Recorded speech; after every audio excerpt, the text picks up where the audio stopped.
تحمديات رمضان وما فيه من حكايات. في أول حلقة تحمديات رايحين نهضروا لكم على المينياتور واللوحة تاع الرسام الجزائري المشهور محمد راسم، يسميوها ليلة من رمضان أو ليالي رمضان.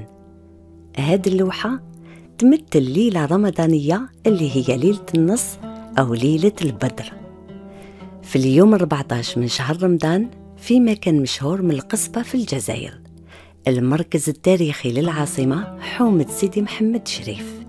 كي نقربوا من اللوحة نصيبوا فيها بزاف تفاصيل، منها مشاهد من الود، القصرة والموسيقى. نصيبوا تاني نسا في السطح اللي هو المكان 100% مخصص ليهم. نصيبوهم غالبا ما تمثل في اللوحات الاستشراقية. نعقلوا تاني جامع سيدي محمد شريف من المنارة، القبة والعين ديالها. هذا الجامع اتبنى في القرن 16 في عهد العثمانيين. في الخلف نقدروا نتأملوا على البدر وانعكاسه على البحر، مع البوابر اللي يفكرونا بالنشاط البحري تاع المدينة من عهد الفينيقيين.